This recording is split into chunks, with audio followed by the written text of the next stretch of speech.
Thomas Kuhn falava sobre as revoluções científicas, né? Que as coisas acontecem quando um boom acontece.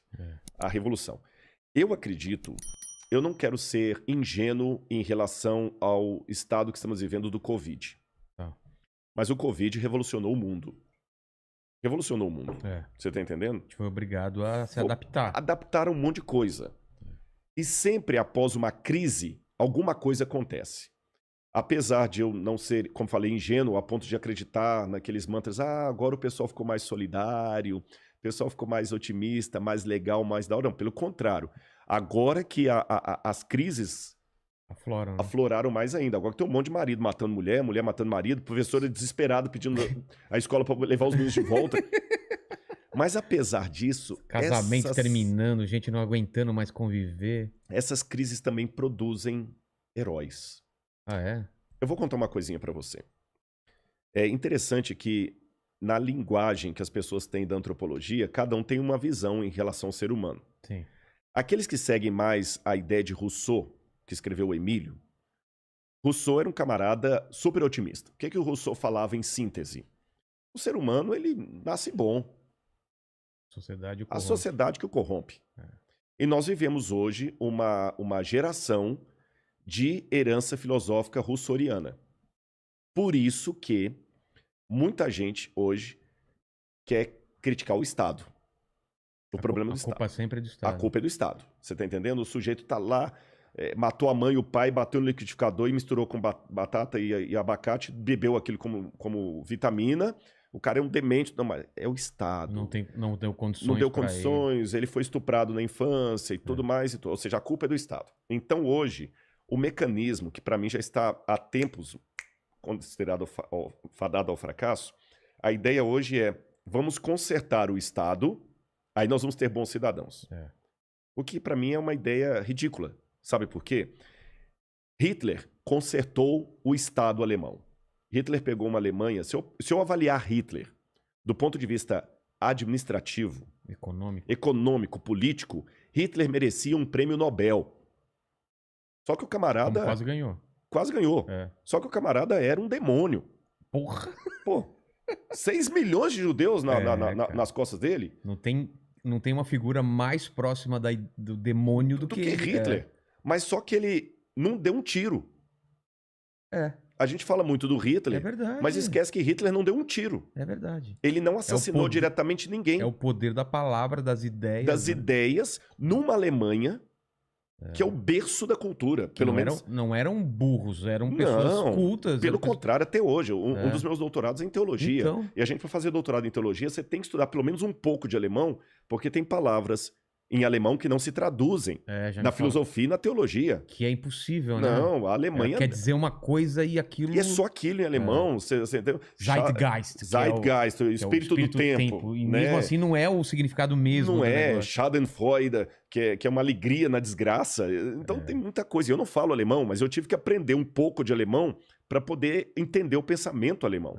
Senão não dá nem para dialogar com os filósofos alemães. E a Alemanha nos deu Heidegger, Goethe, Wagner, Nietzsche. Olha, isso eu não fui nem para a área das... Falei de Wagner, mas nem fiquei muito na área das artes, só da filosofia. Hegel. Então, quer dizer, a Alemanha, apesar de toda essa influência intelectual, de peso... Foi levada por um cara... Foi levada por um cara que nem alemão era, medíocre. Você entendeu? Medíocre, como pintor. Exatamente. Fracassado. Frustrado, né? Baixinho. Ruim de cama, porque até com as mulheres ele tinha problema. Ele contraiu sífilis na juventude, nunca conseguiu se recuperar com aquilo. O Hitler era tudo que você pensa de um cara tapado. E ele conseguiu convencer um país arranjado intelectual. Você tá entendendo? Uma loucura loucura. Então se consertar o Estado resolvesse o problema, não teria o nazismo com 6 milhões de mortos. Exatamente. Então, às vezes, o que eu penso é que, às vezes, essa ideia de querer consertar o Estado para consertar o indivíduo é encontrar a mulher com o amante na cama e queimar a cama. não vai resolver o problema. Você continua chifrudo do mesmo jeito. Meu amigo. Você tá entendendo? Essa cama é o problema. Essa cama é o problema. Eu vou queimar a cama. Aí Vou vender essa cama. Aí ela tá no sofá com o cara. Você tá entendendo? Então não é por aí a coisa. É você colocar o foco em outro lugar e não ver realmente o problema. E por isso que estudando essas coisas, os autores, as propostas, eu particularmente vi mais sentido na proposta bíblica do apóstolo Paulo, que era um cara genial, culto, onde Paulo fala, peraí. O problema não está na sociedade. O problema está no indivíduo. O indivíduo tem que ser redimido. Se você não levar redenção para o indivíduo, você pode dar comida para ele, cultura, educação, tudo, ele vai virar um monstro. E Paulo tinha razões para falar isso, porque ele estava sentenciado à morte por um cara chamado Nero, que teve tudo na vida que Paulo não teve e muita gente não teve. Agripina, que era a mãe de Nero, que sempre papagueava o menino, enchia de doces e balas e tudo mais que você pode imaginar. Estou falando, lógico, de uma figura de linguagem, não tinha doces e balas na época, né? Mas assim, criou um menino, um delinquente, criado ali criou leite com pera, né? Leite com pera. Você tá entendendo? A mulher, desculpa a expressão, seu dando para todo mundo ali para poder fazer com que o filho dele crescesse. Delinquente, você vê o que Tácito contra da vida de César, como ele foi na adolescência, um menino vulgar, criado com tudo ali e virou aquele monstro. Quer dizer, se o problema fosse a falta de oportunidades, Roma não produziria um Calígula, um César, ou um fraco de um Cláudio. Então, eu prefiro entre Paulo, o apóstolo, e Rousseau, o filósofo, para mim faz mais sentido Paulo. Sabe por quê? Agora eu vou na questão empírica. E eu vou dar um exemplo até da Segunda Guerra Mundial. Questão empírica. Quando você chega com uma proposta de reformar o Estado para torná-lo melhor, mais igualitário, isto não diminui a população carcerária. Mas quando você joga uma Bíblia lá dentro, você tem um monte de ex-bandidos que agora você pode confiar a sua casa com o cofre aberto na mão dele que ele não faz mais nada. E eu nunca vi gente falando sobre isso como uma coisa real, porque é real isso. Exatamente. É real. É real. E por quê? É isso que tá aí. É a transformação do indivíduo. E é isso que eu desafio o pessoal, a transformação do indivíduo. As pessoas não querem se transformar. Isso aqui eu aprendi até nem foi só com a Bíblia, não. Foi com a cultura hindu. A Shinavanda falava, por exemplo, que para a árvore macieira continuar vivendo, ela tem que soltar as folhas dela e as maçãs dela e se deixar renovar pelo outono e o inverno, até a primavera. E ele fala, o ser humano é a única árvore que no outono não quer soltar as folhas.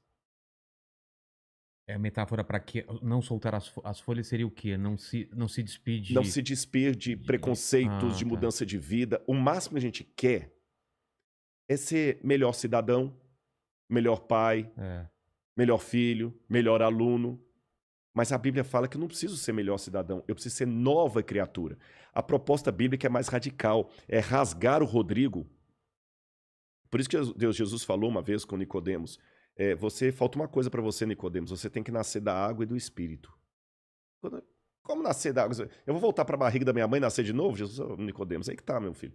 Jesus também é um cara bem-humorado, eu falei isso com você. Então, a gente estava conversando sobre isso. Ele falou, olha, se eu tô falando das coisas da terra, você não tá entendendo, como é que você quer que eu te fale do céu? Aí ele usava metáfora, parábola, exagero. E Jesus, olha, Jesus jogou direto. Mas são as ferramentas que a gente usa para fazer piada. Exatamente. Só que não parecem piadas porque ressoavam na época, né? Não é? O que eu vou falar aqui vai surpreender muito. Jesus não era um comediante.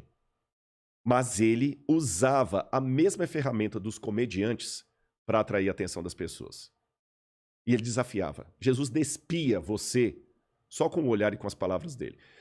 Você falou uma coisa muito interessante fora do ar para mim, eu achei interessante que eu te fiz uma pergunta. Falei assim, olha, lá na hora da live você vai me entrevistar, né, do podcast, mas aqui eu quero te fazer uma pergunta. Você estava me entrevistando. E eu perguntei assim, cara, como é que é fazer humor hoje? Porque o mimimi tá tão grande que se você escrever na internet assim... eu gosto de maçã. Eu gosto de maçã. Pronto. Cara, daqui a pouquinho vai aparecer... E a pera? E a pera?